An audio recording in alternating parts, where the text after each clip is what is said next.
हर रात मेरे पति चुपके से मेरी किशोरी बेटी के कमरे में चले जाते थे। मेरी नज़रों से बचकर वो मेरे सोने के कमरे से निकलकर बेटी के कमरे में जाते थे और मुझे इसका एहसास हो जाता था।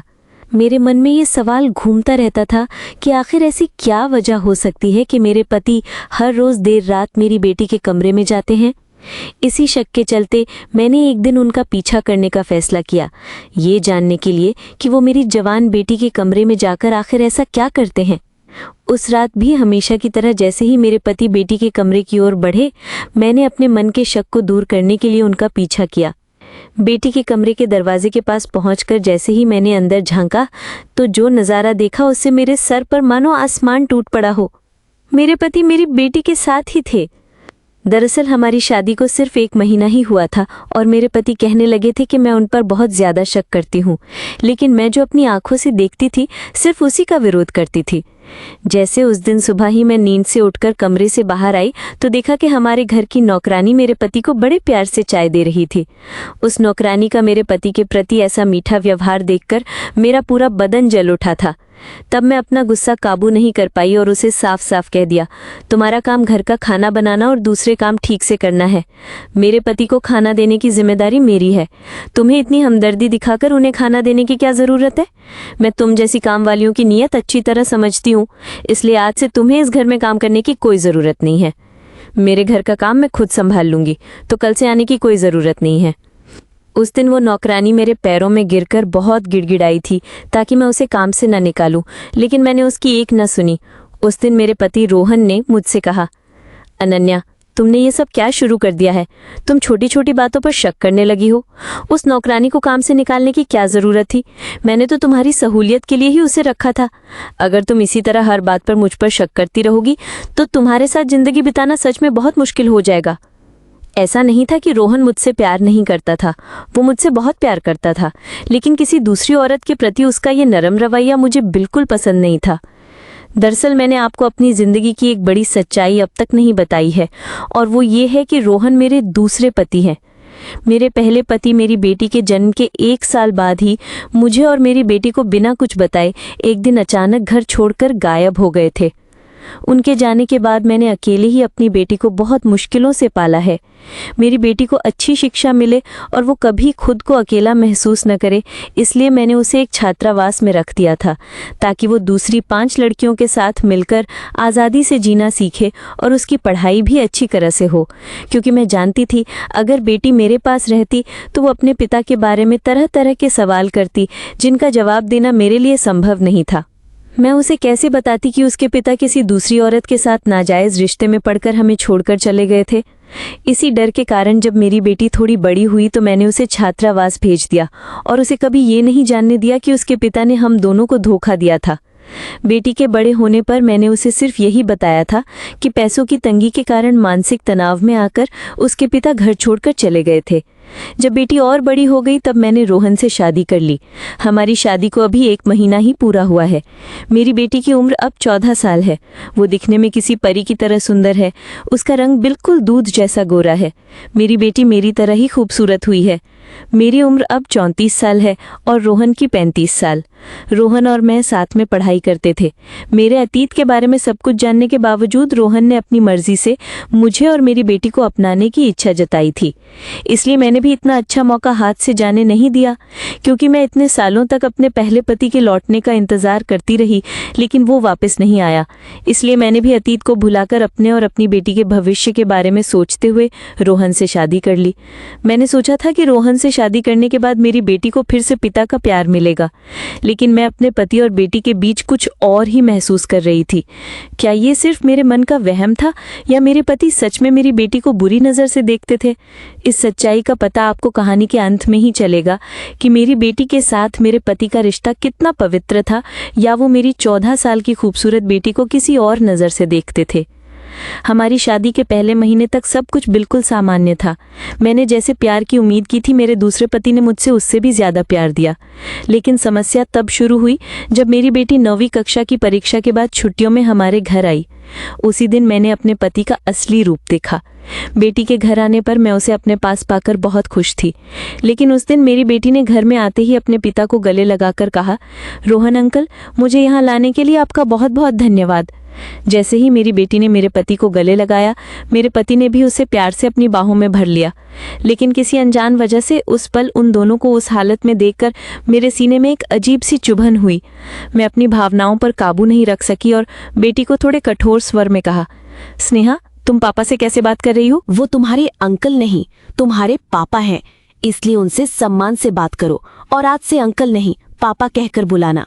मेरे पति ने तब मेरी ओर देखकर शांत भाव से कहा, अरे इससे क्या होता है, स्नेहा तो पहले से ही मुझे अंकल कहती है, मुझे इससे कोई दिक्कत नहीं है। अगर उसे मुझे अंकल कहना अच्छा लगता है तो वो कह सकती है। मैंने तब उनसे कहा, तुम बिल्कुल चुप रहो, तुम कुछ नहीं समझते, मैं जो कह रही हूँ वही होगा। स्नेहा तुम्हें पापा ही बुलाएगी। उस दिन के बाद से मेरी जिंदगी में सब कुछ जैसे उलट पुलट हो गया। जब से मेरी बेटी घर आई थी तब से मेरे पति घर पर रहते तो हर समय बेटी के साथ ही व्यस्त रहते। यहाँ तक कि मेरी बेटी भी जब तब मेरे पति को गले लगा लेती और मेरे पति भी उसे प्यार से गले लगा लेते। तब मुझे लगता था कि मेरे पति हमेशा मेरी बेटी को छूने का बहाना ढूंढते रहते हैं। एक दिन तो उन दोनों ने सारी हदें पार कर दी। मेरे पति ने मेरी बेटी को खुश करने के लिए उसे एक बहुत महंगा मोबाइल फोन तोहफे में दिया। फोन पाकर मेरी बेटी खुशी से झूम उठी और उत्साह में आकर उसने अपने पिता के गाल पर एक चुंबन देकर धन्यवाद कहा। उस पल मेरा सिर चकरा गया। जब मेरी बेटी खुशी खुशी फोन लेकर कमरे से बाहर गई तो मैंने मौके का फायदा उठाकर अपने पति से गुस्से में कहा, तुम ये सब क्या कर रहे हो? मेरी बेटी तो छोटी है, वो ना समझ है, लेकिन तुम तो बड़े हो, तुम तो उसे रोक सकते हो। तुम उसके दोस्त नहीं, उसके पिता हो, ये बात मत भूलना। मेरे पति ने तब हैरान होकर मेरी ओर देखकर कहा, अनन्या, तुम ये सब क्या कह रही हो? स्नेहा को प्यार करने का हक क्या मुझे नहीं है? मैं तब शर्म के मारे उन्हें ये समझा नहीं पाई कि मुझे उन दोनों की इस तरह की नज़दीकी पसंद नहीं है, लेकिन मुझे लग रहा था कि वो सब कुछ समझकर भी अनजान बनने का नाटक कर रहे हैं। उस रात खाना खाने के बाद मैं पति से ज़्यादा बात किए बिना अपनी जगह पर जाकर सो गई, क्योंकि जब से मेरी बेटी छात्रावास से लौटी थी तब से मेरे पति के व्यवहार से मैं उन पर बहुत नाराज़ थी। आधी रात को अचानक मुझे लगा कि मेरे पति चोर की तरह कमरे से बाहर जा रहे हैं। उनके जाने के बाद मैं चुपके से उनके पीछे गई और देखा कि वो मेरी बेटी के कमरे में जा रहे हैं। उस पल मेरी और हिम्मत नहीं हुई कि मैं उनके पीछे जाऊं। मैं उन पर बहुत गुस्सा होकर अपने कमरे में लौट आई और सो गई। लेकिन मैं यही नहीं समझ पा रही थी कि मेरे पति आधी रात को मेरी बेटी के कमरे में क्यों जाते हैं। मुझे नहीं पता था कि मेरा ये शक करना सही है या नहीं, क्योंकि मेरे पहले पति मुझे और मेरी बेटी को छोड़कर अपनी प्रेमिका के पास चले गए थे। इसलिए मेरे मन में गहरा जख्म बन गया था, जिसका डर मैं आज भी दूर नहीं कर पाई हूँ। और रोहन चूंकि मेरी बेटी के सगे पिता नहीं थे, इसलिए मेरा शक और भी गहरा हो गया था। इधर मेरी बेटी सारा दिन मेरे पति के साथ बातें करके ही गुजारती थी, जो देखकर मुझे बिल्कुल अच्छा नहीं लगता था।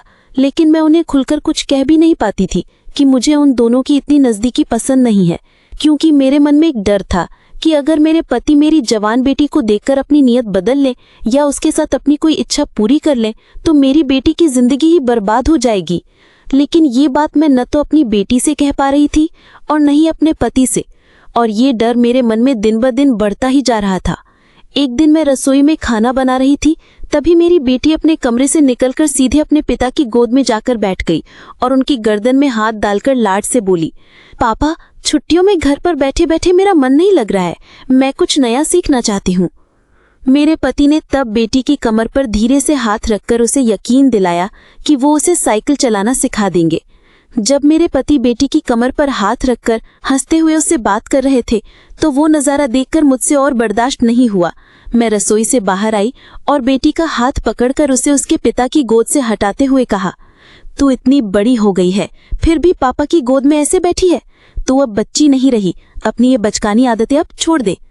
बेटी ने तब हैरान आंखों से मेरी ओर देखते हुए कहा, माँ, तुम हमेशा मुझे पापा के पास जाने से क्यों रोकती हो? क्या मैं पापा की गोद में थोड़ी देर बैठ भी नहीं सकती? ये कहकर मेरी बेटी गुस्से में अपने कमरे में चली गई। बेटी के जाने के बाद मैंने फिर अपने पति से कहा, तुम ये सब क्या कर रहे हो? मेरी बेटी नासमझ है, लेकिन तुम तो सब समझते हो। मैं तुमसे बार बार कह रही हूँ, तुम मेरी बेटी से थोड़ी दूरी बनाकर चलो। मेरे पति तब सोफे से उठकर खड़े हो गए और बोले, अनन्या, क्या तुम्हारा दिमाग खराब हो गया है? तुम ये सब क्या उलझुल बातें कर रही हो? वो सिर्फ तुम्हारी बेटी नहीं, मेरी भी बेटी है। मैं नहीं चाहता कि मेरे प्यार में कोई कमी रहे, ताकि तुम्हारी बेटी कभी ये सोचे कि मैं उसका सौतेला बेटा हूँ।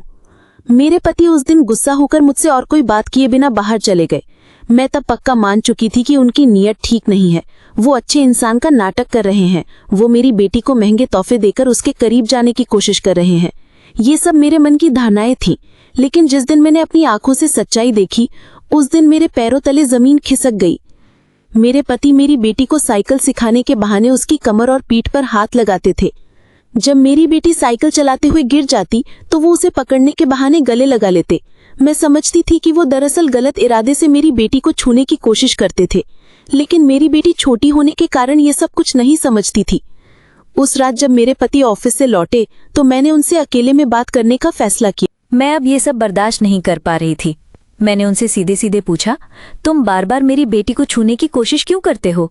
मैं जानती हूँ तुम्हारी नज़र जवान लड़कियों पर ही रहती है, और मेरी बेटी भी देखने में बहुत सुंदर है। इसीलिए मुझे लगता है कि तुम उसे गलत तरीके से छूने की कोशिश करते हो। मैं तुम्हारी सारी चालें समझती हूँ। मेरी बात सुनकर मेरे पति हैरान रह गए। उन्होंने कहा, छी अनन्या, तुम मेरी पत्नी होकर मेरे बारे में इतनी गिरी हुई बात सोच सकती हो? मैंने सोचा भी नहीं था कि तुम एक बाप बेटी के रिश्ते को इतनी गंदी नज़र से देखोगी। वो एक बच्ची है, मैं उसे अपनी बेटी की तरह ही प्यार करता हूँ। अगर मैं उसे प्यार से छूता हूँ या उसके माथे पर चूमता हूँ तो इसमें गलत क्या है? क्या तुम अपनी बेटी को प्यार से नहीं चूमती हो? तो फिर मैं अपनी बेटी को थोड़ा दुलार कर लूँ तो इसमें क्या हर्ज है? तुम अपने मन से ये सब गंदे विचार निकाल दो, वरना मैं ये सब बर्दाश्त नहीं कर पाऊंगा और घर छोड़कर चला जाऊंगा। मैंने सपने में भी नहीं सोचा था कि तुम मेरी बेटी के साथ मुझ पर ही शक करोगे। उस दिन मेरे पति मुझसे नाराज होकर बगल के कमरे में जाकर सो गए, लेकिन मैं पूरी रात सो नहीं पाई, क्योंकि मेरी मानसिक स्थिति कोई समझने को तैयार नहीं था। मैं एक माँ थी और अपनी बेटी की भलाई देखना मेरा सबसे बड़ा कर्तव्य था। रोहन से दूसरी शादी करने के बाद मुझे अपने आप पर ही अफसोस होने लगा था। मेरी बेटी के घर आने के बाद से मेरे पति मुझे बिल्कुल समय नहीं देते थे, लेकिन मेरी बेटी को वो पूरा समय देते थे। मैं उनके साथ बाहर घूमने जाना चाहती तो वो मना कर देते, लेकिन मेरी बेटी को जरूर ले जाते। ये सब देखकर मेरा दिमाग खराब होने लगा था। उस रात भी जब मेरे पति चोर की तरह चुपके से मेरी बेटी के कमरे में गए तो मैं खुद को रोक नहीं पाई। मैं ये देखने के लिए उनके पीछे गई कि वो रोज रात को बेटी के कमरे में जाकर क्या करते हैं। मैंने बेटी के कमरे के दरवाजे के कीहोल से अंदर का नज़ारा देखने की कोशिश की, लेकिन जो मैंने देखा उससे मेरे पैरों तले जमीन खिसक गई। मेरे पति बिस्तर पर बैठे थे और मेरी बेटी उनकी गोद में सिर रखकर रो रही थी। मेरी बेटी स्नेहा उनसे कह रही थी, पापा आपको अपनी ज़िंदगी में पाकर मैं कितनी खुश हूँ ये मैं शब्दों में बयान नहीं कर सकती। मुझे तो जन्म से ही नहीं पता था कि पिता का प्यार क्या होता है। मुझे पापा का चेहरा भी याद नहीं है, लेकिन आपको अपने पिता की तरह पाकर मैं बहुत खुश हूँ। इतने सालों बाद आपके जैसा अच्छा पिता मिला है, इसीलिए पापा मैं आपको खोना नहीं चाहती। आप मुझे छोड़कर कभी कहीं मत जाना।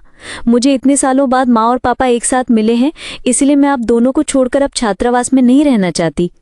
मेरे पति तब मेरी बेटी के सिर पर प्यार से हाथ फेरते हुए बोले, स्नेहा तुम मेरी अपनी बेटी जैसी हो। मैं तुम्हें वो सारा प्यार और दुलार दूंगा जिसकी तुम हकदार हो, और जब तुम्हारी शादी करूंगा तो ऐसा लड़का ढूंढकर लाऊंगा जो मेरी बेटी को लेकर इसी घर में रहेगा, क्योंकि मैं अपनी बेटी को खुद से दूर नहीं भेजना चाहता। लेकिन अभी तुम्हें छात्रावास में ही रहकर पढ़ाई करनी होगी। जब तुम्हारी स्कूल की पढ़ाई पूरी हो जाएगी तो मैं तुम्हें वहां से ले आऊंगा। तब हम बाप बेटी मिलकर खूब मस्ती करेंगे और घूमेंगे। लेकिन अभी तुम अपनी पढ़ाई पर ध्यान दो, वरना तुम्हारी माँ तुम पर गुस्सा करेंगी।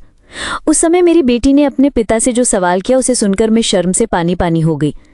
मेरी बेटी ने उनसे पूछा, पापा सब कुछ तो ठीक है, लेकिन माँ हमेशा मुझे आपसे दूर क्यों रखती हैं? आपसे थोड़ी बात भी करती हूँ तो माँ डांटती हैं। यहाँ तक कि आपके साथ घूमने जाने पर या साइकिल चलाने पर भी माँ मुझे डांटती हैं। मेरे पति ने तब बेटी की बात सुनकर सिर झुका लिया और उसके सिर पर हाथ फेरते हुए कहा, देखो स्नेहा, इस दुनिया में एक बच्चे को उसकी माँ से ज्यादा और कोई प्यार नहीं कर सकता, इसलिए तुम्हारी माँ तुम्हारी भलाई के लिए तुम्हें डांटती हैं। तुम अपनी माँ की बातों का बुरा मत मानना। दरअसल अगर तुम मेरे साथ ज्यादा घुल मिल जाओगी तो तुम वापस हॉस्टल नहीं जाना चाहोगी। इसी वजह से तुम्हारी माँ तुम्हें मुझसे थोड़ा दूर रखना चाहती हैं। मेरे पति और मेरी बेटी की बातें सुनकर मेरी आंखों से आंसू बहने लगे। इसके बाद मेरे पति ने स्नेहा के सिर पर हाथ फेरते हुए कहा, अब तुम सो जाओ माँ, मैं तुम्हारे सिर पर हाथ फेरते हुए एक गाना सुना देता हूँ। फिर उन्होंने मेरी बेटी के सिर पर हाथ फेरते हुए उसे गाना सुनाकर सुला दिया। लगभग आधे घंटे बाद जब स्नेहा सो गई तो मेरे पति ने उसके ऊपर अच्छे से चादर ओढ़ा दी, उसके बिस्तर से किताबें हटाकर कमरे की बत्ती बुझा दी।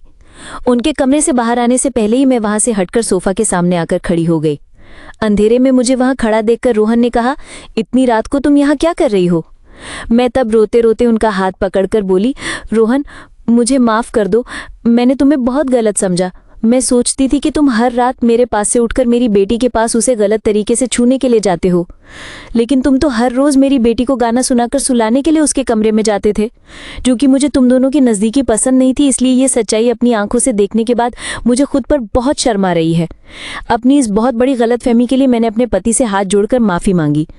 उस दिन के बाद से मैंने कभी भी अपने पति और अपनी बेटी को एक साथ देखकर शक नहीं किया।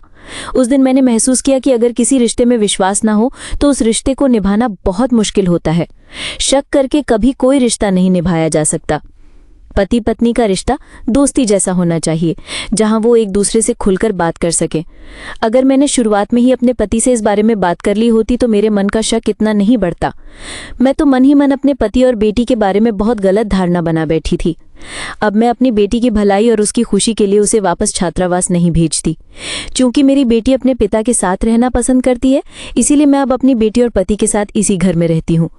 मैं वाकई बहुत भाग्यशाली हूँ कि मुझे रोहन जैसा इतना अच्छा पति मिला, जिसने मेरी बेटी को भी अपनी बेटी की तरह इतना प्यार दिया। मुझे ये बात बहुत पहले ही समझ जानी चाहिए थी कि सौतेला पिता होकर भी वो मेरी बेटी को कितना प्यार करता है। असल में मैंने शुरू से ही अपने दूसरे पति के मेरी बेटी के प्रति प्यार को गलत नज़र से देखा और इसके लिए पूरी गलती मेरी ही थी। मेरे पति बहुत अच्छे इंसान हैं, मैंने उन्हें पहचानने में गलती की। हर रिश्ते में विश्वास और भरोसा होना बहुत ज़रूरी है। विश्वास और भरोसे के बिना वो रिश्ता एक ना एक दिन टूट ही जाता है। अब मैं अपने पति और बेटी के साथ बहुत खुश हूँ। अब मैं अपने पति पर शक नहीं करती।